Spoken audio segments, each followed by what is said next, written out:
इस तरह के और वीडियोस के लिए मेरे चैनल को सब्सक्राइब करें। Ready, 3, 2, 1, start. Sir, the Essential Commodities Act was passed 5 years ago, and when the minister yesterday came with an amending bill, we expected that he would give us a brief report on the working of this measure for the last 2 years.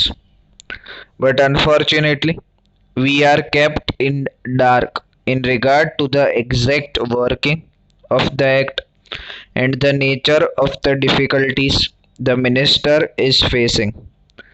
Sir, as far as I know, many of the provisions of this enactment have been observed more in violation by his agents at the state level.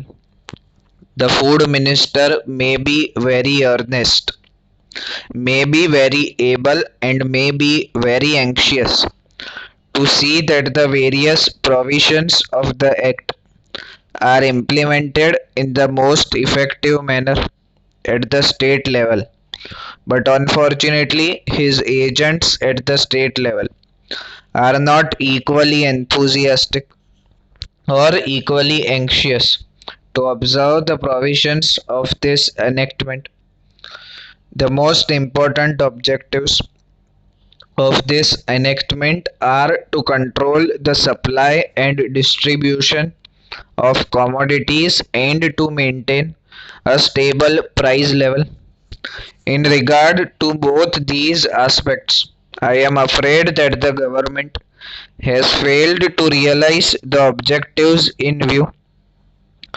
Some time past, when there was scarcity of food grains, attempts were made to make procurement from certain wholesale merchants and from rice mills.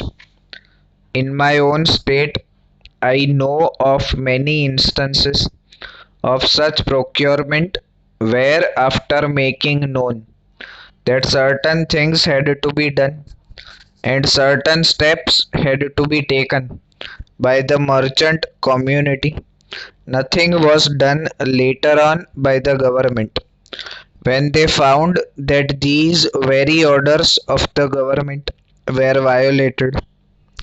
As a result of the violations, there was a consequent rise in the prices of food grains.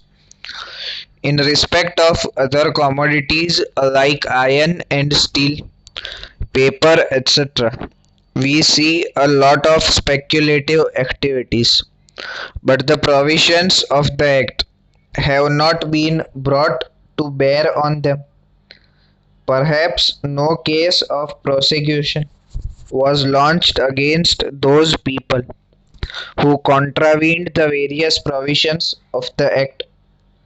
We are interested to know in how many cases the government have taken steps to prosecute individuals who have violated the various sections of the Act. The minister said that the powers under the Act were not adequate. We sympathize with the food minister, but I want to know what action has been taken in this regard by the various state governments. In regard to the amending provision, I want to know from the minister what would be his difficulty, even if minor offences are taken to courts of law. For instance, the Motor Vehicles Act deals with various offences, both major and minor, and various minor offences under the Act are taken to courts and people are prosecuted. What is the difficulty in taking these cases of a minor nature to courts of law? There, the people will have some safety that they will get a hearing, and if the offences are really offences, then they would be prosecuted. Otherwise, they will be acquitted. Here, the minister says that there should be a security deposit.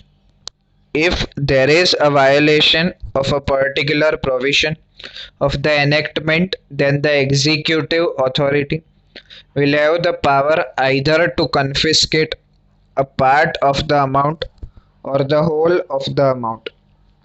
We are clothing the executive authority with more powers.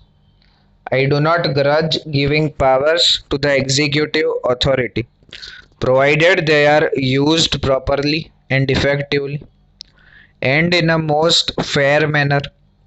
But unfortunately, there have been discriminations apart from the ineffectiveness of the various provisions.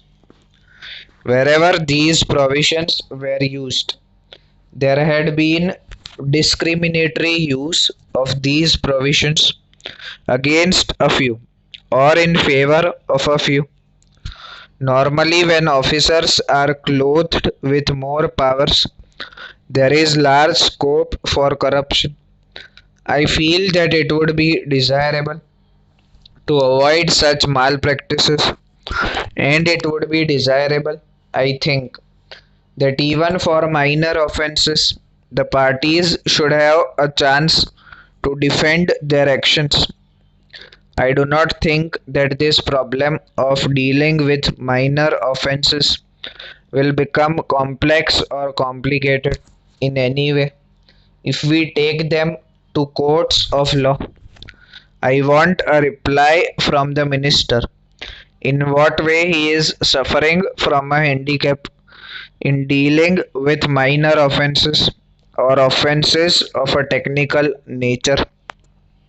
The honorable member made the point that even if this thing was acceptable to the House, he did not know what amount would be demanded as security. So the minister should tell us what amount is normally expected from a licensee in all cases and what the offences are, which are of a technical or minor nature, which he has in view. We are not told which are major offences and which are minor offences. Clarifications on these points are necessary. I wish that the act which came into effect long ago was implemented properly. I know that the minister here is very earnest in implementing it, but his colleagues at the state level and at the central level are disappointing him.